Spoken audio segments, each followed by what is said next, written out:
ഒന്ന് നോക്കിക്കോളൂ. നമ്മൾ ഈ ചാപ്റ്ററിന്റെ sexual reproduction in flowering plants എന്ന് പറഞ്ഞ ചാപ്റ്ററിന്റെ അവസാനത്തെ പാർട്ടുകളിലേക്ക് എത്തിയിരിക്കുകയാണ് അല്ലെ. നമ്മൾ കഴിഞ്ഞ ക്ലാസ്സിൽ സീഡ് പഠിച്ചു. എന്താണ് നമ്മൾ പഠിച്ചിട്ടുള്ളത്?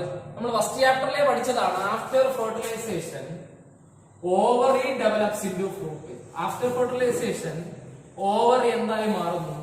ഫ്രൂട്ടായിട്ട് മാറുന്നു. ഓവർ എന്തായി മാറും? ഫ്രൂട്ടായിട്ട് മാറും. ഈ ഓവറിയിൽ നമ്മള് രണ്ട് പാർട്ടുകളാണ് പ്രധാനമായിട്ടും പറയുന്നത്. ഓവറിക്കകത്ത് രണ്ട് പാർട്ടുകൾ പറയുന്നുണ്ട്. ഒന്ന് ഓവറിയുടെ വാള്, ഓവറി വാൾ അല്ലെ. ഓവറിയുടെ ഒന്നാമത്തെ പാർട്ട് ഏതാ? ഓവറി വാളും അതിന്റെ അകത്ത് ആരുമുണ്ട്? ഓവ്യൂൾസ്. ഇത് രണ്ടും കൂടി ചേരുന്നതാണ് നമ്മൾ ഓവറി എന്ന് വിളിക്കുന്നത് അല്ലെ. ഈ ഓവറി വാളും ഓവ്യൂളും ചേരുന്നതാണ് നമ്മുടെ ഓവറി. ഈ ഓവ്യൂൾസ് പോയിട്ട് ബാക്കി ഇരിക്കുന്നത് നമുക്ക് ഓവറി എന്ന് പറയാൻ പറ്റില്ല. ബാക്കി ഇരിക്കുന്ന പാർട്ടിന് ഓവറി വാളെന്ന് മാത്രമേ പറയാൻ പറ്റൂ.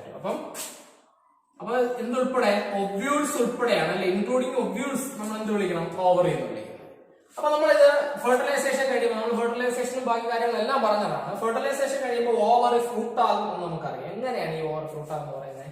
ഈ ഓവറുടെ വാളില്ലേ, ഓവറുടെ വാളാണ് നമ്മൾ ഈ ഫ്രൂട്ട്സിൽ കഴിക്കുന്ന പെരികാർപ്പ് എന്ന് പറയുന്ന സാധനം. പെരികാർപ്പ് നമ്മൾ ഈ ഒരു ഫ്രൂട്ട് എടുത്താൽ അതിലിരിക്കുന്ന ഫ്ലഷി പാർട്ടിനെയാണ് നമ്മൾ എന്ത് വിളിക്കുന്നത്? അപ്പൊ നമ്മുടെ മാംഗോ എടുത്ത് അതിനകത്തെ സീഡ് പോയിട്ട് ഏറ്റവും പുറത്തുള്ള പുറംതൊലി അല്ലെ, അതും പോയിട്ട് എപ്പികാർപ്പ് ഏറ്റവും അത് പോയിട്ട് നമ്മൾ ഇടയ്ക്ക് ഈ മാമ്പഴത്തിൽ കഴിക്കുന്ന രണ്ടിന്റെയും എന്താണ് മിഡിൽ ഭാഗത്തായിട്ട് വരുന്ന നല്ല ഫ്ലഷി ആയിട്ടുള്ള പാർട്ടില്ലേ, അതാണ് പെരികാർപ്പ്. ഈ പെരികാർപ്പ് എന്തിൽ നിന്നാണ് ഉണ്ടായത്? ഓവറിയുടെ വാളാണ് ആരായി മാറിയേ? പെരികാർപ്പായിട്ട് മാറിയേ. അതിനകത്തുള്ള ഒവ്യൂളുകളൊക്കെ എന്തായി മാറി? സീഡായി മാറി. ഒവ്യൂളുകളൊക്കെ എന്തായി മാറി? സീഡ്. അപ്പൊ ഈ പെരികാർപ്പ് സീഡും കൂടി ചേർന്നാണ് ഫ്രൂട്ട് എന്ന് പറയുന്നത് അല്ലേ. അങ്ങനെയാണെങ്കിൽ ഓവറി വാള് ഒവ്യൂൾസും കൂടി ചേർത്താണ് നമ്മൾ എന്ത് വിളിക്കുന്നത്? ഓവറി എന്ന് വിളിക്കുന്നത് അല്ലെ. അപ്പൊ ഫെർട്ടിലൈസേഷൻ കഴിയുമ്പം ഓവറി വാള് ഓവറി ഫ്രൂട്ട് ആകുന്നു എന്ന് പറഞ്ഞാൽ ഓവറിയുടെ വാള് ഫ്രൂട്ടിന്റെ ഫ്ലഷി പാർട്ടായ പെരികാർപ്പായിട്ടും അതിനകത്തിരിക്കുന്ന ഒവ്യൂളുകൾ എന്തായിട്ടും മാറും? സീഡായിട്ടും മാറും. ഇതിനാണ് നമ്മൾ എന്ത് പറയുന്നത്? After fertilisation ovary develops into fruit എന്ന് പറഞ്ഞാൽ എന്റെ മീനിങ് ആണ്. അപ്പൊ നമുക്ക് മനസ്സിലായി ഒരു ഫ്രൂട്ട് എന്ന് പറയുമ്പോൾ അത് എവിടെ നിന്നുണ്ടാകണം? ഓവറിയിൽ നിന്നുണ്ടാകണം. അത്തരം ഫ്രൂട്ട്സുകൾ മാത്രമേ നമുക്ക് എന്ത് വിളിക്കാൻ പറ്റൂ? ട്രൂ ഫ്രൂട്ട് എന്ന് വിളിക്കാം. അപ്പൊ ഒരു ഫ്രൂട്ടിനെ നമ്മള് ട്രൂ ഫ്രൂട്ട് എന്ന് വിളിക്കണമെങ്കിൽ, ഒരു ഫ്രൂട്ടിനെ ട്രൂ ഫ്രൂട്ട് എന്ന് വിളിക്കണമെങ്കിൽ എന്താ പ്രത്യേകത? അത് ഓവറിയിൽ നിന്നുണ്ടാകുന്ന ഫ്രൂട്ട് ആയിരിക്കണം. അപ്പൊ ചിലർ ചിന്തിക്കും ഓവറിൽ നിന്നല്ലാതെ ഫ്രൂട്ട് ഉണ്ടാകുമോ? ഉണ്ടാകും. അതിലേക്കാണ് വരുന്നത്. ചില പ്ലാന്റുകളിൽ ഓവറിയിൽ നിന്നല്ല നമ്മൾ കഴിക്കുന്ന ഫ്രൂട്ട് ഉണ്ടായിരിക്കും ചില പ്ലാന്റുകൾ.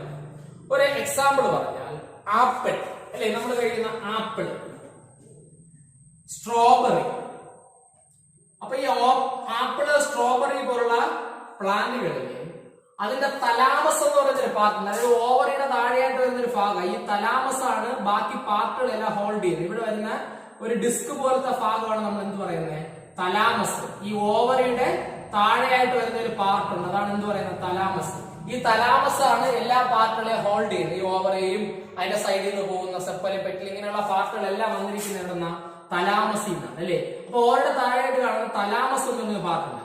അപ്പൊ ആപ്പിളിലും സ്ട്രോബെറിയിലും നമ്മൾ കഴിക്കുന്ന ആ ഫ്ലഷി പാർട്ടായ ഫ്രൂട്ട് ഉണ്ടായിരിക്കുന്നത് എവിടെന്നാ? തലാമസിൽ നിന്നാണ്. എവിടെ നിന്നാണ്? അപ്പൊ ശരിക്കും എവിടെ നിന്നല്ല, ഓവറിൽ നിന്നല്ല. പിന്നെ എവിടെ നിന്നാണ് ഉണ്ടായിട്ടുള്ളത്? തലാമസ്. അതുകൊണ്ട് തന്നെ ആപ്പിൾ എന്താണ്? ഒരു ഫാൾസ് ഫ്രൂട്ട് ആണ്. ഫാൾസ് ഫ്രൂട്ടിന്റെ വേറൊരു പേരാണ് സീഡോ കാർപ്പ്. ഫാൾസ് ഫ്രൂട്ടിനെ നമ്മൾ എന്ത് വിളിക്കും? സീഡോ. സീഡോ എന്ന് പറഞ്ഞാൽ ഫോൾസ് എന്ന മീനിങ് ആണ്. സീഡോ കാർപ്പ് എന്ന് പറയും. അതുപോലെ നമ്മൾ കാഷ്യൂ ഉണ്ടല്ലോ, കാഷ്യൂ നമുക്കറിയാം. ഈ കാഷ്യൂ നമ്മൾ കഴിക്കുന്ന ഒരു ഫ്രൂട്ട് ഉണ്ട്. അതിന്റെ യഥാർത്ഥ ഫ്രൂട്ട് അല്ല നമ്മൾ കഴിക്കുന്നത്.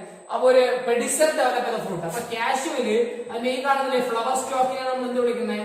പെഡിസൽ. അപ്പൊ കാഷ്യൂവിൽ പെഡിസൽ ആണ് ആരായി മാറുന്നത്? ഈ കാണുന്ന പെഡിസൽ ആണ് ഫ്രൂട്ടായി മാറുന്നത്. അപ്പൊ കാഷ്യൂവിൽ ആരാണ് ഫ്രൂട്ടായി മാറുന്നത്? പെഡിസൽ.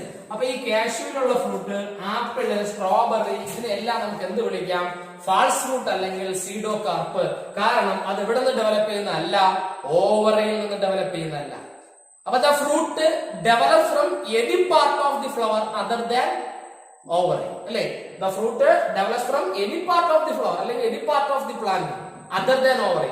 ഓവറിയിൽ നിന്നല്ലാതെ ആ പ്ലാന്റിന്റെ വേറെ ഏത് പാർട്ടുകളിൽ നിന്ന് ഫ്രൂട്ട് ഡെവലപ്പ് ചെയ്താലും അത്തരം ഫ്രൂട്ട്സിനെ നമുക്ക് എന്ത് വിളിക്കാം? ഫാൾസ് ഫ്രൂട്ട് അല്ലെങ്കിൽ സ്യൂഡോ കാർപ്പ്. ഓവറിൽ നിന്ന് ഡെവലപ്പ് ചെയ്യുന്ന ഫ്രൂട്ടുകളെ മാത്രമേ നമുക്ക് എന്ത് വിളിക്കാൻ പറ്റൂ?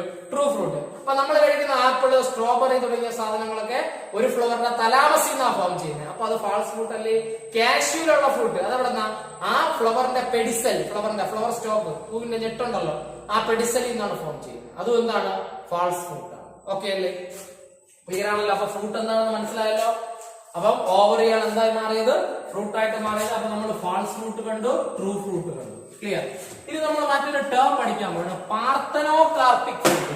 ആ പ്രോസസ്സിന്റെ പേര് പാർത്തനോകാർപ്പി എന്ന്. ആ പ്രോസസ്സിന്റെ പേരെന്താ? പാർത്തനോകാർപ്പി. നമ്മൾ ഫസ്റ്റ് ചാപ്റ്ററിൽ പാർത്തനോ ജനസിസ് കണ്ടതുപോലെ ഇവിടുത്തെ മറ്റൊരു പ്രോസസ് ആണ് പാർത്തനോകാർപ്പി അല്ലെ? പാർത്തനോകാർപ്പി. അത്ര ഫ്രൂട്ട്സിനെ, പാർത്തനോകാർപ്പിയിലൂടെ ഉണ്ടാകുന്ന ഫ്രൂട്ട്സിനെ വിളിക്കുന്ന പേര് പാർത്തനോകാർപ്പിക് ഫ്രൂട്ട് എന്നാണ്. അപ്പൊ എന്താണ് ഈ പാർത്തനോകാർപ്പി? നോർമലി നമ്മള് പഠിച്ചതാണ്. ഒരു ഓവറി എങ്ങനെയാ ഫ്രൂട്ട് ആകുന്നത് അല്ലെ? ഓവറി ഫ്രൂട്ടായ കാര്യം ഇപ്പൊ പറഞ്ഞു. എങ്ങനെയാ ഫ്രൂട്ട് ആകുന്നത്? ഒരു ഓവറി ഫ്രൂട്ട് ആകണമെങ്കിൽ അതിനുള്ളിൽ ഇരിക്കുന്ന ഓവ്യൂളുകളിൽ ഫെർട്ടിലൈസേഷൻ നടക്കണം അല്ലെ? After fertilisation ovary develops into fruit and ovule develop into seed എന്നാണ് നമ്മൾ പറയുന്നത്. അപ്പൊ ആഫ്റ്റർ ഫെർട്ടിലൈസേഷൻ, അപ്പൊ ഇതിനകത്തിരിക്കുന്ന ഒബ്യൂളുകൾക്കുള്ളിലെ എംബ്രിയോസാക്കിനകത്തിരിക്കുന്ന ഫീമെയിൽ ഗ്യാമീറ്റുമായിട്ട് മെയിൽ ഗ്യാമീറ്റ് ഒന്ന് ഫ്യൂസ് ചെയ്ത് ഫെർട്ടിലൈസേഷൻ നടന്ന് സൈഗോട്ട് ഉണ്ടായി, സൈഗോട്ട് എംബ്രിയോ ഒക്കെ ആയി മാറുന്നു എന്നൊക്കെ നമ്മൾ പറഞ്ഞതാണ്. അപ്പൊ ആ ഫെർട്ടിലൈസേഷൻ കഴിയുമ്പം, ഒബ്യൂളുകളിൽ ഫെർട്ടിലൈസേഷൻ നടന്നു കഴിഞ്ഞു എന്ന് ആരറിയുമ്പം? ഓവറി അറിയുമ്പോൾ ഓവറി ആരായി മാറും? ഫ്രൂട്ടായിട്ട് മാറും അല്ലേ? അങ്ങനെയാണ്. അപ്പൊ എപ്പോഴാണ് ഓവറി ഫ്രൂട്ട് ആകാൻ തുടങ്ങുന്നത്? ഓവറി ഫ്രൂട്ട് ആകുന്നത് ഒബ്യൂൾ സീഡ് ആകുന്നത് സൈമൾട്ടേനിയസ് ആയിട്ടാണ്. മീൻസ് എന്തോ ഒരുമിച്ചാ. അല്ലാതെ ഓവറി ഫ്രൂട്ട് ആയതിനു ശേഷം ഒബ്യൂൾ സീഡ് ആവാൻ തുടങ്ങുന്നതല്ല, അല്ലെങ്കിൽ ഒബ്യൂൾ സീഡ് ആയ ശേഷം ഓവറി ഫ്രൂട്ട് ആകാൻ തുടങ്ങുന്നില്ല. രണ്ടും സൈമൾട്ടേനിയസ് ആയിട്ട് നടക്കും. ഓവറി ഫ്രൂട്ട് ആകുന്നതിനൊപ്പം ഒബ്യൂൾസ് എന്താവും? സീഡാവും. തിരിച്ചും പറയാം, ഒബ്യൂൾസ് സീഡ് ആകുന്നതിനൊപ്പം ഓവറി എന്തായി മാറും? ഫ്രൂട്ടായി മാറും ആഫ്റ്റർ ഫെർട്ടിലൈസേഷൻ. അവിടെ എന്നാൽ ചില പ്ലാന്റുകൾ, നാച്ചുറൽ ആയിട്ടൊരു പ്ലാന്റ് പറയാം, ബനാന അല്ലേ? നമ്മുടെ ബനാന, നമ്മൾ ആരെങ്കിലും ബനാന കഴിക്കുമ്പോൾ അതിനകത്ത് നിന്ന് സീഡ് കിട്ടാറുണ്ടോ? സീഡ് കിട്ടാറില്ല. എന്തുകൊണ്ട് സീഡ് ഉണ്ടായില്ല? നമ്മൾ ഈ ബനാനയെ ഒന്ന് കട്ട് ചെയ്യും, ലോഞ്ചിറ്റ്യൂഡിലായിട്ടൊന്ന്, അല്ല എങ്ങനെ കട്ട് ചെയ്താലും മതി. ബനാനയെ ഒന്ന് കട്ട് ചെയ്ത് നോക്കുമ്പോൾ ലോഞ്ചിറ്റ്യൂഡിലായിട്ടോ ക്രോസ് സെക്ഷനോ എങ്ങനെയായാലും ബനാനയെ, വാഴപ്പഴത്തെ ഒന്ന് കട്ട് ചെയ്ത് നോക്കിയാൽ അതിനുള്ളിൽ ധാരാളം കറുത്ത ഡോട്ടുകൾ സെന്റർ പോർഷനിലായിട്ട്, അതിന്റെ സെന്റർ പോർഷനിലായിട്ട് ധാരാളം കറുത്ത ഡോട്ടുകൾ നമുക്ക് കാണാം അല്ലെ? എന്താണ് ആ കറുത്ത ഡോട്ടുകൾ? ഓരോ ഡോട്ടും ഓരോ ഒബ്യൂൾ ആയിരുന്നു. Fertilisation നടക്കാത്തതുകൊണ്ട് ഒബ്യൂൾ degenerate നശിച്ചിരിക്കുന്നതാണ്. ഒബ്യൂളുകളെല്ലാം നശിച്ചാണ് ആ കറുത്ത ഡോട്ടുകളായിട്ടിരിക്കുന്നത്. അപ്പൊ ആ ഒബ്യൂളുകളിൽ ഫെർട്ടിലൈസേഷൻ നടന്നെങ്കിൽ അവരെല്ലാരും എന്തായാലും സീഡായാലും. അപ്പൊ ബനാന ഒരു നാച്ചുറൽ പാർത്തനോകാർപ്പിക് ഫ്രൂട്ട് ആണ്. വേണമെങ്കിൽ നമുക്ക് ചില പ്ലാന്റ് ഹോർമോണുകള് ആർട്ടിഫിഷ്യലായിട്ട് അപ്ലൈ ചെയ്തുകൊണ്ട് പല പ്ലാന്റുകളെയും എന്താക്കാം? പാർത്തനോകാർപ്പിക്കാക്കാം. നമുക്ക് തന്നെ എന്താണ്, വിത്തുള്ള മുന്തിരിയും ഗ്രേപ്സും വിത്തില്ലാത്ത ഗ്രേപ്സും കിട്ടാറില്ലേ? ഈ സീഡ്ലെസ് ഗ്രേപ്സ് എന്തുവാ? പാർത്തനോകാർപ്പിക്കാണ്. നോർമലി ഗ്രേപ്പ് എന്ന് പറഞ്ഞ പ്ലാന്റ് സീഡ് ഉണ്ടാകാത്തതാണോ? അല്ല, അവിടെ ഇൻഡ്യൂസ്ഡ് പാർത്തനോകാർപ്പിയാണ്. ചില പ്ലാന്റ് ഹോർമോണുകള്, ചില കെമിക്കലുകളൊക്കെ അപ്ലൈ ചെയ്തുകൊണ്ട് നമ്മൾ തന്നെ ഇൻഡ്യൂസ് ചെയ്യുന്ന പാർത്തനോകാർപ്പി. അങ്ങനെയും ചെയ്യാം. എന്നാൽ ബനാന നമ്മൾ ആരും ഇൻഡ്യൂസ് ചെയ്യുന്നതല്ല, ആണോ? അത് നാച്ചുറൽ പാർത്തനോകാർപ്പിയാണ്. ക്ലിയർ അല്ലേ? അപ്പൊ അതാണ് പാർത്തനോകാർപ്പി. അപ്പം development of fruit without fertilisation എന്ന് പറഞ്ഞാൽ ഒവ്യൂളുകളിൽ ഫെർട്ടിലൈസേഷൻ നടക്കാതെ ഓവറി ഫ്രൂട്ടായി മാറും. The ovary develops into fruit without fertilisation. സാധാരണ അകത്തിരിക്കുന്ന ഒവ്യൂളുകളിൽ ഫെർട്ടിലൈസേഷൻ നടന്നാൽ മാത്രമേ ഓവറി ഫ്രൂട്ട് ആകൂ. ഇത് ഒവ്യൂളുകളിൽ ഫെർട്ടിലൈസേഷൻ നടക്കാതെ തന്നെ വളരെ സഡൻ ആയിട്ട് എന്ത് ചെയ്യും? ഓവറി ഫ്രൂട്ടായി മാറും. ഈ പ്രോസസ്സിന്റെ പേരാണ് പാർത്തനോകാർപ്പി. ഇങ്ങനെ ഉണ്ടാകുന്ന ഫ്രൂട്ട്സിനെ എന്ത് വിളിക്കും? Parthenocarpic fruit. ഇങ്ങനെ ഉണ്ടാകുന്ന ഫ്രൂട്ട്സിനെ എന്ത് വിളിക്കും? Parthenocarpic fruit. The fruit develops without fertilisation. Okay അല്ലേ?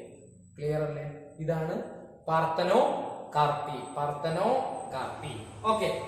അതുപോലെ തന്നെ മറ്റൊരു പ്രോസസ് നമ്മൾ പഠിക്കാൻ വേണം. അപ്പൊ ഇവിടെ നമ്മൾ ഇത്തരം ഫ്രൂട്ട്സിന്റെ പ്രത്യേകത സീഡ് കാണില്ല. സീഡ് കാണുമായിരുന്നെങ്കിൽ ഒബ്യൂളിൽ എന്ത് നടക്കണം? ഫെർട്ടിലൈസേഷൻ നടക്കണം. എന്നാലേ ഒബ്യൂൾ എന്താവുള്ളൂ? സീഡായി മാറും. പക്ഷെ ഒബ്യൂൾ സീഡായില്ലെങ്കിൽ ഓവർ എന്തായിരിക്കാണ്? എല്ലാവരിലും സാധ്യമല്ല. ഞാൻ ഈ പറഞ്ഞ ബനാന പോലുള്ള ചിലര് മാത്രം. ഒബ്യൂൾ സീഡ് ആയില്ലെങ്കിൽ പോലും ഓവർ എന്തായിരിക്കണം? ഫ്രൂട്ട് ആയിരിക്കണം. എന്തുകൊണ്ട് ഒബ്യൂൾ സീഡ് ആയില്ല? ഫെർട്ടിലൈസേഷൻ നടക്കാതെ. അപ്പൊ ഇത്തരം ഫ്രൂട്ട്സ് നമ്മൾ എന്ത് വിളിച്ചു? പാർത്തനോകാർപ്പിക് ഫ്രൂട്ട് എന്ന് വിളിച്ചു. ഓക്കെ അല്ലേ? ഇതുപോലെ നമ്മൾ മറ്റൊരു പ്രോസസ്സ് പഠിക്കുകയാണ്. വളരെ പ്രധാനപ്പെട്ട ഒരു പ്രോസസ്സാണ്. എന്താണ് ആ പ്രോസസ്സ്? അപ്പോമിക്സിസ് എന്നാണ് ആ പ്രോസസ്സിന്റെ പേര്. നമ്മൾ ഇപ്പൊ പഠിച്ച സംഗതിക്ക് ഒരു എന്താണ് ഓപ്പോസിറ്റ് എടുക്കുന്ന ഒരു കാര്യം, അപ്പോമിക്സിസ്. അപ്പോമിക്സിസ്. അപ്പൊ എന്താണ് അപ്പോമിക്സിസ്? ഞാൻ ഇപ്പൊ കുറച്ചു നേരത്തെ പറഞ്ഞോ, ഒവ്യൂളുകളിൽ ഫെർട്ടിലൈസേഷൻ നടന്നാൽ മാത്രമേ ഒവ്യൂള് സീഡ് ആവൂ. പക്ഷെ ചില പ്ലാന്റുകളിൽ അത് കാത്തു നിൽക്കാതെ ഓവറി അങ്ങ് ഫ്രൂട്ട് ആവും. അപ്പൊ അത്തരം ഫ്രൂട്ട്സിനകത്ത് എന്ത് കാണില്ല? സീഡ് ഉണ്ടാവും. എന്നാൽ ഇത് കൺഫ്യൂഷൻ വരാൻ സാധ്യത ഒരു ഫാക്റ്റാണ്. അതുകൊണ്ട് വളരെ ശ്രദ്ധയോടുകൂടി പഠിക്കണം. ഇവിടെ ആസ്റ്ററേസി എന്ന് പറയുന്ന ഒരു ഫാമിലി ഉണ്ട്. ആസ്റ്ററേസി എന്ന് പറയുന്ന ഒരു ഫാമിലിയിലെ പ്ലാന്റുകളും ചില ഗ്രാസ് പ്ലാന്റുകളിലും ഒവ്യൂളുകളിൽ ഫെർട്ടിലൈസേഷൻ നടക്കാതെ തന്നെ ഒവ്യൂള് സീഡ് ആവും. നേരത്തെ എന്താ കണ്ടേ? ഒവ്യൂളിൽ ഫെർട്ടിലൈസേഷൻ നടക്കാത്തത് കൊണ്ട് ഒവ്യൂള് സീഡ് ആയില്ല, പക്ഷെ ഓവറി ഫ്രൂട്ട് ആയി. ഇവിടെ നമ്മൾ ഓവറെ നോക്കണ്ട, ഓവറി ഫ്രൂട്ട് ആവുകയോ ഫ്രൂട്ട് ആവാതിരിക്കുകയോ ചെയ്യട്ടെ. ഓവർ ഫ്രൂട്ട് ആവും. യഥാർത്ഥത്തിൽ ഈ അപ്പോമിക് സീഡുള്ള പ്ലാന്റുകളിൽ ഓവർ ഫ്രൂട്ട് ആവും. അത് നമ്മുടെ വിഷയമല്ല. അങ്ങോട്ട് പോകരുത്, കൺഫ്യൂഷൻ വരും. നമ്മളിവിടുത്തെ ഒവ്യൂളിനെ നോക്കുക. ഞാൻ കുറച്ചു നേരത്തെ എന്താ പറഞ്ഞത്? ഏത് പ്ലാന്റിലായാലും ഒവ്യൂളുകളിൽ ഫെർട്ടിലൈസേഷൻ നടന്നേ ഒവ്യൂള് സീഡ് ആവും, അല്ലെ? അഥവാ ഒവ്യൂള് സീഡ് ആകാൻ പറ്റില്ലെങ്കിൽ ഫെർട്ടിലൈസേഷൻ ഓവറി അങ്ങ് ഫ്രൂട്ട് ആവും. അതാണ് നമ്മൾ ബനാനയെ കണ്ടത്. പക്ഷെ ഇവിടെ അങ്ങനെയല്ല. വളരെ റയറായിട്ട് ചിലർ ഒറ്റ ഫാമിലി ഉള്ളൂ. ആസ്റ്ററേസിയ ഫാമിലിയിലും ചില ഗ്രാസുകളിലും ദ സീഡ് ഡെവലപ്സ് വിത്തൗട്ട്, നമ്മൾ നേരത്തെ പാർത്തനക്കാർപ്പിക്കേണ്ടത് fruit develops without fertilisation. The seed develops. ഇത് വളരെ പ്രധാനപ്പെട്ട കാര്യം. എന്തുകൊണ്ടാണ്? സീഡുകളിൽ ഫെർട്ടിലൈസേഷൻ നടക്കാതെ സീഡ് എന്താവാറില്ല സാധാരണ? ഒവ്യൂള. ഓവറി ഫ്രൂട്ട് ആയാൽ പോലും ഒവ്യൂള് സീഡ് ആവില്ല ഫെർട്ടിലൈസേഷൻ നടക്കാതെ. എന്നാൽ ഈ പറഞ്ഞ ചില ഗ്രാസുകളിലും ആസ്റ്ററേസി എന്ന് പറയുന്ന ഒരു ഫാമിലിയിലെ എല്ലാ പ്ലാന്റുകളും എന്ത് സംഭവിക്കും? ഒവ്യൂളുകളിൽ, അതായത് പോളങ്ങനെ വന്ന് വീണ് പോളൻ രൂപം ഉണ്ടായി അതുവഴി ഇറങ്ങി വന്ന മെയിൽ ഗ്യാമീറ്റിനെ ആരും നോക്കിയിരിക്കില്ല, ഒവ്യൂള് നോക്കിയിരിക്കില്ല. ഫെർട്ടിലൈസേഷൻ നടക്കാതെ തന്നെ ഒവ്യൂള് സീഡ് ആവും. ഫെർട്ടിലൈസേഷൻ നടക്കാതെ തന്നെ ഒവ്യൂള് ആരാവും? സീഡ് ആകും. ഞാൻ ആദ്യം പറഞ്ഞു മറന്നുപോലെ ഈ ഓവർ ഫ്രൂട്ട് ആവും. അത് നമ്മൾ നോക്കണ്ട. ഓവർ ഫ്രൂട്ട് ആവുകയാതിരിക്കില്ല, നമ്മുടെ വിഷയമല്ല. എന്നാലും മനസ്സിലാക്കുക, ഓവർ ഫ്രൂട്ട് ആവും. അതവിടെ നിൽക്കട്ടെ. പക്ഷെ ഇവിടെ എന്ത് സംഭവിച്ചു? നമ്മൾ ഇതുവരെ പഠിച്ചതിന് ഓപ്പോസിറ്റ് ഉള്ള കാര്യമാണ്. ഫെർട്ടിലൈസേഷൻ നടക്കാതെ ഒവ്യൂള് ഒരു കാരണവശാലും സീഡ് ആകാറില്ല. പക്ഷെ ഇവിടെ നമ്മൾ കണ്ടു, ഫെർട്ടിലൈസേഷൻ നടക്കാതെ ചില പ്ലാന്റുകളിൽ ഒവ്യൂള് സീഡായി. അതിന് എക്സാമ്പിൾ ആണ് ആസ്റ്ററേസിയും ഗ്രാസും. അപ്പൊ ഇത്തരം സീഡുകളെ വിളിക്കുന്നവർ, ഈ പ്രോസസ്സിന്റെ പേരാണ് അപ്പോമിക്സ്. ഇത്തരം സീഡുകളെ അപ്പോമിക്റ്റിക് സീഡ്സ് എന്ന് വിളിക്കും. അപ്പൊ ഇവിടെ ഒരു കാര്യം ഇങ്ങനെ പറയുന്നുണ്ട്, apomixis is a form of asexual reproduction that mimics sexual reproduction. എന്താ അതിന്റെ meaning? Apomixis is a form of asexual reproduction. എന്തുകൊണ്ട് അസെക്ഷലായി? നമ്മൾ ആദ്യത്തെ ചാപ്റ്റർ പഠിച്ചതാ. മെയിൽ ആൻഡ് ഫീമെയിൽ ഗ്യാമറ്റുകളുടെ ഫ്യൂഷൻ നടക്കാതെ എന്തുണ്ടായാലും അത് അസെക്ഷുവൽ ആണ്. ഇവിടെ ഫെർട്ടിലൈസേഷൻ നടന്നു. ഒവ്യൂളിനകത്തിരിക്കുന്ന എംബ്രിയോസാക്കിനകത്തിരിക്കുന്ന എഗ്ഗുമായിട്ട് മെയിൽ ഗ്യാമറ്റ് ഒന്ന് ഫ്യൂസ് ചെയ്തു. ഒന്നും നടന്നില്ല. അല്ലാതെ തന്നെ എന്തായി? സീഡായി മാറി. അങ്ങനെയാണെങ്കിൽ ഒരു കാരണവശാലും നമ്മൾ പഠിച്ചതനുസരിച്ച് എന്ത് പറയാൻ പറ്റില്ല? ഇതൊരു സെക്ഷുവൽ റീപ്രൊഡക്ഷൻ ആണെന്ന് പറയാൻ പറ്റില്ല, അല്ലേ? ഫെർട്ടിലൈസേഷൻ നടന്നില്ല. പക്ഷെ നമുക്ക് തോന്നും ഇത് സെക്ഷുവൽ ആണെന്ന്. എന്തുകൊണ്ടാ? സാധാരണ സീഡ് ഉണ്ടാകുന്ന എന്ത് റീപ്രൊഡക്ഷനിൽ മാത്രം നമ്മൾ പഠിക്കുന്നത് seed is the final product of sexual reproduction ആണ്. സീഡ് ഉണ്ടായതുകൊണ്ട് ചിലർക്ക് ഒരു ഡൗട്ട് വരും, ഇതെന്താണ് സെക്ഷുവൽ അല്ലേ, സീഡ് ഉണ്ടായില്ലേ? പക്ഷെ ചിന്തിക്കണം, സീഡ് ഉണ്ടായത് എന്ത് ഉണ്ടായിട്ടല്ല, ഫെർട്ടിലൈസേഷൻ നടന്നല്ല സീഡ് ഉണ്ടായത്.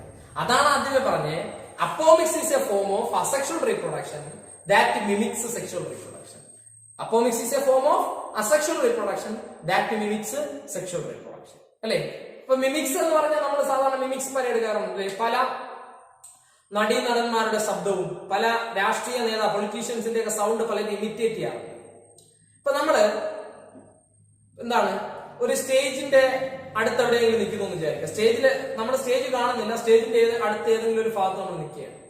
അപ്പൊ നമ്മള് ആ പ്രോഗ്രാം നടക്കുന്നിടത്തുനിന്നും ആരുടെയെങ്കിലും ഒരു ആക്ടറിന്റെ സൗണ്ട്, മമ്മൂട്ടിയോ മോഹൻലാലോ ആരോ ആയിക്കോട്ടെ, ഏതെങ്കിലും ഒരു ആക്ടറിന്റെ സൗണ്ട് കേൾക്കുകയാണ്. അപ്പൊ ആ ആക്ടറിന്റെ സൗണ്ട് നമ്മൾ കേൾക്കുമ്പോൾ നമ്മൾ വിചാരിക്കാം മമ്മൂട്ടി സ്റ്റേജിലുണ്ട്, അല്ലെങ്കിൽ മോഹൻലാൽ സ്റ്റേജിലുണ്ട്, അല്ലെങ്കിൽ സുരേഷ് ഗോപി സ്റ്റേജിലുണ്ട്, ആരോ ആയിക്കോട്ടെ എനിവോ. അപ്പൊ നമ്മള് സ്റ്റേജിൽ പോയി നോക്കണം. നമ്മൾ എന്ത് ചെയ്തു? നമ്മളപ്പോൾ കാണാതെ പറഞ്ഞു, ശബ്ദം കേട്ടാ മതി. കൈ നോക്കിയപ്പോ എന്താണ്, മറ്റൊരാള് എന്താണ് ഈ പറഞ്ഞ നടീനടന്മാരുടെ സൗണ്ട് എന്ത് ചെയ്യണം, ഇമിറ്റേറ്റ് ചെയ്യണം. അപ്പൊ അതാണ് മിമിക്സ് എന്ന് പറഞ്ഞത്. അതുപോലെയാണ് ഇവിടെ. അപ്പൊ യഥാർത്ഥത്തിൽ അത് മോഹൻലാൽ അല്ല, യഥാർത്ഥത്തിൽ അത് മമ്മൂട്ടി ആയിരുന്നില്ല, അല്ലേ? നമുക്ക് തോന്നി അതാണെന്ന്. കാരണം ആ ശബ്ദം കേട്ടപ്പോൾ നമുക്ക് അങ്ങനെ തോന്നി. അതാണ് മിമിക്സ് എന്ന് പറയുന്നത്. അപ്പൊ നമുക്ക് അതുപോലെ തോന്നും. അതുപോലെയാണ് ഇവിടെ. സീഡ് ഉണ്ടാകുന്നതുകൊണ്ട് നമുക്ക് എന്ത് തോന്നി? Sexual reproduction, sexual. പക്ഷേ ഫെർട്ടിലൈസേഷൻ നടക്കാത്തത് ശരിക്കും ഇതെന്താണ്? Asexual reproduction. അപ്പൊ പരീക്ഷ ചോദിക്കും, apomixis is a form of asexual reproduction that mimics sexual reproduction അല്ലേ? ജസ്റ്റിഫൈ യുവർ ആൻസർ എന്ന് ചോദിക്കും. അപ്പോമിക്സ് യഥാർത്ഥത്തിൽ ഒരു അസെക്ഷുവൽ റീപ്രൊഡക്ഷൻ, പക്ഷെ നമുക്ക് തോന്നും സെക്ഷുവൽ ആണെന്ന്. എന്തുകൊണ്ട് എന്ന് ചോദിക്കും. പറയാൻ മനസ്സിലായി? ഇതാണ് കാരണം. അപ്പൊ എക്സാമ്പിൾ ആരാണ്? എക്സാമ്പിൾ ആസ്റ്ററേസിയും ചില ഗ്രാസുകളാണ്. അപ്പൊ പാർത്തനോകാർപ്പി ഒവ്യൂൾ ഫെർട്ടിലൈസേഷൻ നടക്കുന്ന ഓവർ ഫ്രൂട്ട് ആകും. അപ്പൊ ഒവ്യൂൾ സീഡ് ഒന്നും ആവില്ല, അത്തരം പ്ലാന്റ് ബനാനയൊക്കെ. എന്നാൽ ആസ്റ്ററേസിയിലും ഗ്രാസുകളിലൊക്കെ ഒവ്യൂൾ ഫെർട്ടിലൈസേഷൻ നടക്കാതെ തന്നെ ഒവ്യൂൾ സീഡ് ആവുകയാണ്. അപ്പൊ ഈ അപ്പോമിക്റ്റിക് സീഡ് കൊണ്ട് എന്താണ് ഗുണം? അപ്പോമിക്റ്റിക് സീഡ് കൊണ്ട് വളരെ പ്രധാനപ്പെട്ട ഒരു ഗുണമുണ്ട്. എന്താണെന്ന് അറിയാൻ പറ്റും? മെരിറ്റ്.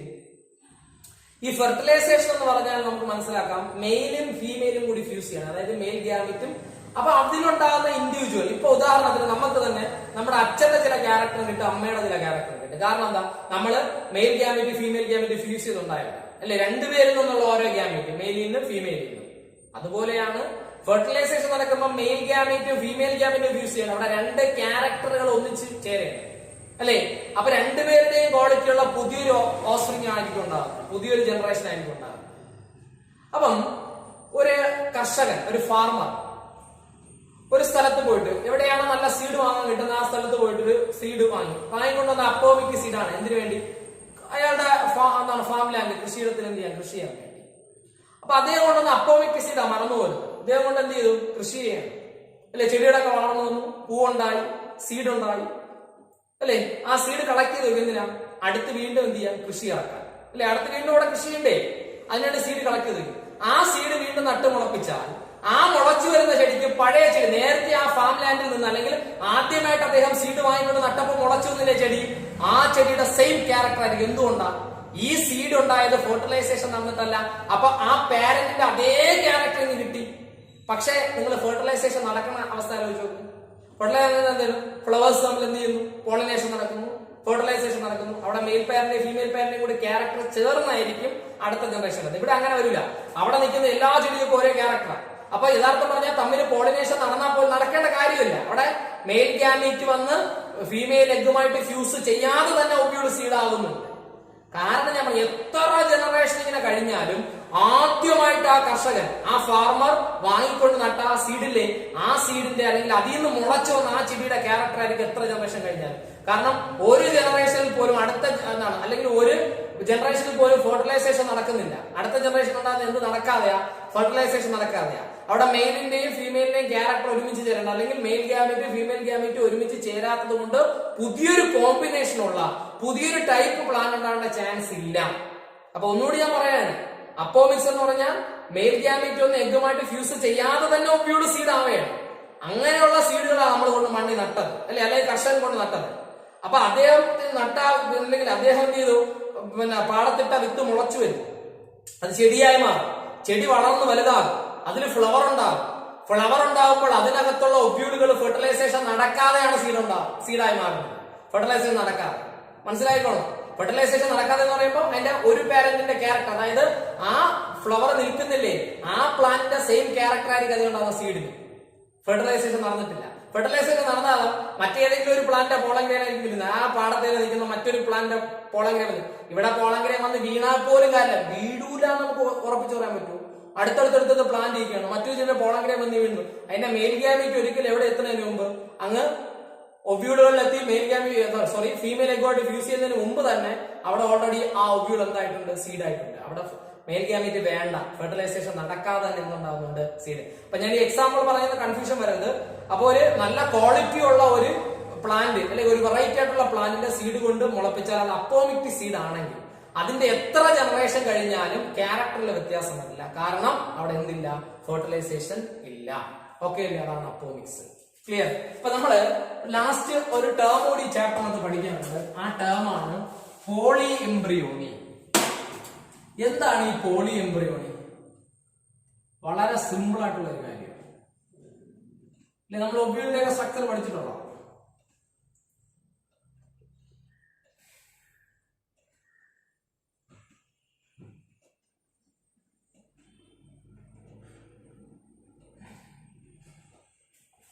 ഓക്കെ, നമ്മൾ എന്താ പഠിച്ചിട്ടുള്ളത്? ഇവിടെ ആര് വരും? എഗ് വരും. ആന്റിബോഡീസ് അല്ലേ. അതുപോലെ എംബ്രിയോസാക്കിന്റെ സ്ട്രക്ചർ ഒക്കെ നമുക്ക് അറിയാൻ പറ്റും. ഇവിടെ ആരാ ഈ രണ്ടും ഇന്റഗ്യുമെന്റ്സ്, ഇതാരാ ന്യൂസെലസ്, ഇതാരാണ് ന്യൂസെലസ് ആണ്. പുറത്ത് രണ്ടെണ്ണം ഇന്റഗ്യുമെന്റ്സ്, ബാക്കിയാണ്. അപ്പൊ നമുക്കറിയാം ഫെർട്ടിലൈസേഷൻ കഴിയുമ്പം ഈ ഫീമെയിൽ ഗ്യാമറ്റോടുള്ള എഗ് ആരായി മാറും? സൈഗോട്ടായി മാറും അല്ലേ, സൈഗോട്ടായി മാറും. ഇവിടെ ആരുണ്ടാവും? എൻഡോസ്പേം. എൻഡോസ്പേം ഉപയോഗിച്ച് സൈഗോട്ട് വളർന്ന് എംബ്രിയോ ആയി മാറും. സൈഗോട്ട് ആരായി മാറും? എംബ്രിയോ ആയി മാറും. അപ്പൊ ഈ ആന്റിബോഡീസ് അങ്ങ് പോകും. പിന്നെ ശരിക്കും ഇവിടെ എംബ്രിയോ ഉള്ളൂ. അപ്പൊ ശരിക്കും അപ്പോഴേ ഇപ്പൊ ഫെർട്ടിലൈസേഷൻ കഴിഞ്ഞല്ലോ. ഫെർട്ടിലൈസേഷൻ നമുക്കറിയാം ഒബ്യൂളാണോ? പിന്നെ ഒബ്യൂൾ അല്ല. ഈ ഒബ്യൂൾ ആരായി മാറിയിട്ടുണ്ടായിരിക്കും? സീഡ്. ഇതൊക്കെ നമ്മൾ കഴിഞ്ഞ ക്ലാസ്സിൽ കാണുന്നതാണ്. അപ്പൊ ശരിക്കും ഒരു സീഡില് ഒരു എംബ്രിയോയെ വരുള്ളൂ. എന്തുകൊണ്ട്? ഒരു സീഡിനകത്ത് ഒരു ഫീമെയിൽ ഗ്യാമറ്റേ ഉള്ളൂ, എഗ്ഗേ ഉള്ളൂ. അതുമായിട്ട് ഒരു മെയിൽ ഗ്യാമറ്റ് ഒന്ന് ഫിക്സ് ചെയ്യുമ്പോൾ ഒരു സൈഗോട്ട് ഉണ്ടാവും. ആ സൈഗോട്ട് ഡെവലപ്പ് ചെയ്ത് ആരായി മാറും? എംബ്രിയോ ആയി മാറും. സൈഗോട്ട് ഇവിടെയുള്ള എൻഡോസ്പേം യൂസ് ചെയ്ത് വളർന്ന് ആരായി? എംബ്രിയോ ആയി മാറി അല്ലേ. ഒറ്റ എംബ്രിയോ ഒരു സീഡിൽ. ഇപ്പൊ എങ്ങനെ സീഡായി? ഫെർട്ടിലൈസേഷൻ കഴിഞ്ഞപ്പോൾ ഓവിയൽ സീഡായി. എന്നാൽ ചില മാംഗോ വെറൈറ്റികളിലും ആരിലാണ്? ചില മാംഗോ വെറൈറ്റികളിലും സിട്രസ് പ്ലാന്റുകളിലും. ആരാണ് ഈ സിട്രസ് പ്ലാന്റ്? സിട്രസ് പ്ലാന്റ് എന്ന് പറഞ്ഞാൽ സിട്രിക് ആസിഡ് ഉള്ള പ്ലാന്റ്. അതായത് നമ്മുടെ ലെമൺ, നാരങ്ങയില്, ഓറഞ്ചില്, മൊസാമ്പിയില്, ഇങ്ങനെ ആ ഓറഞ്ചിന്റെ ടേസ്റ്റുള്ള സാധനങ്ങൾ. അപ്പൊ ഇവരിലൊക്കെ ഒന്നിൽ കൂടുതൽ എംബ്രിയോ വരും ഒരു സീഡിലെ. അതാണ് പോളി എംബ്രിയോണി. ഇവരിലൊക്കെ ഒന്നിൽ കൂടുതൽ എംബ്രിയോ വരും ഒരു സീഡിനുള്ളിൽ. ആ കണ്ടീഷനാണ് നമ്മൾ എന്ത് വിളിക്കുന്നത്? Poly embryony. അതെങ്ങനെയാണ് ഒന്നിൽ കൂടുതൽ എംബ്രിയോ വരുന്നത്? നോർമലി ഫീമെയിൽ ഗ്യാമറ്റും എഗ്ഗും കൂടി ഫ്യൂസ് ചെയ്തുണ്ടാകുന്ന, എഗ്ഗും മെയിൽ ഗ്യാമറ്റും കൂടി ഫ്യൂസ് ചെയ്തുണ്ടാകുന്ന ഒരു എംബ്രിയോ അവിടെ ഉണ്ട്.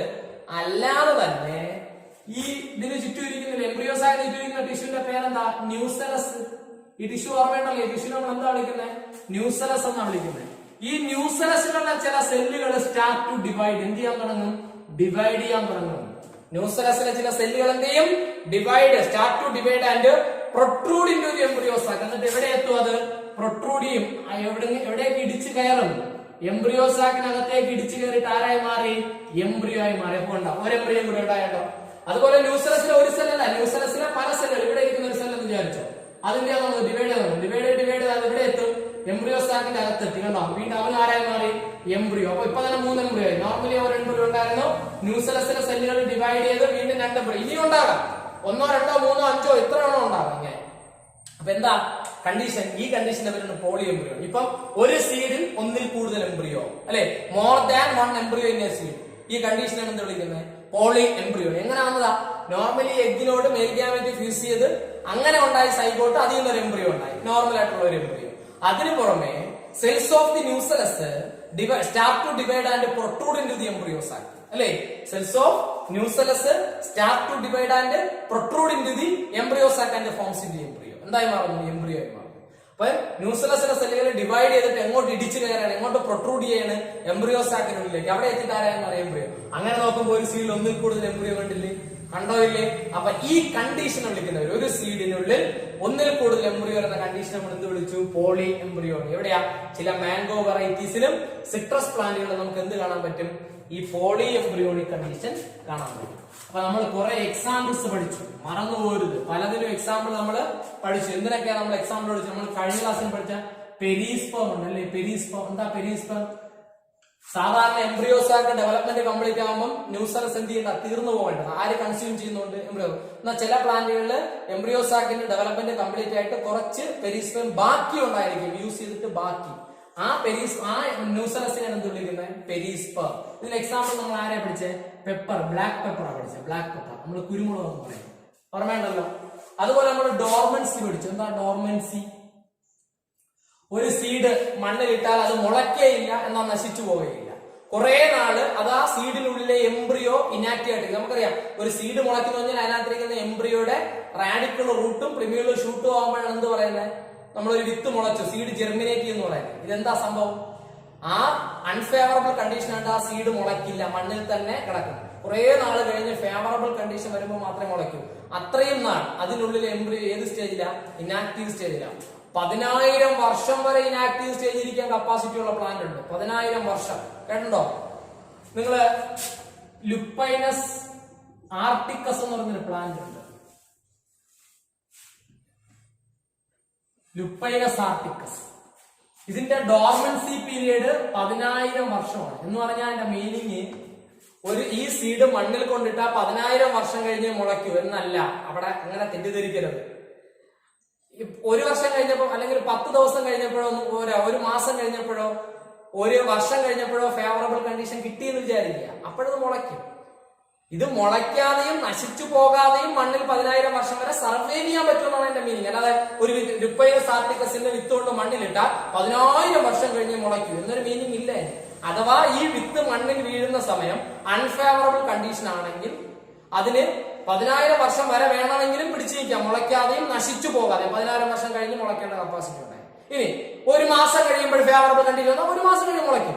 അപ്പം ഇത് 10,000 വർഷം ഡോർമൻസി പീരീഡിന്റെ മീനിങ് 10,000 വർഷം ആയാലേ മുളയ്ക്കൂ എന്നല്ല, വ്യക്തമായി മനസ്സിലാക്കണം. 10,000 വർഷം വരെ നശിച്ചു പോകാതെ, അത് ഡീജനറേറ്റ് ചെയ്ത് പോകാതെ മണ്ണിൽ കിടക്കേണ്ട കപ്പാസിറ്റി, ജീവനോടെ മണ്ണിൽ കിടക്കേണ്ട കപ്പാസിറ്റി ആ സീഡിനുണ്ട് എന്നാണ് എന്റെ മീനിങ്. ഇപ്പൊ മനസ്സിലായോ? അതുപോലെ തന്നെ മറ്റൊരു പ്ലാന്റ് ആണ് ഫീനിക്സ് ഡാക്ടൈലിഫ.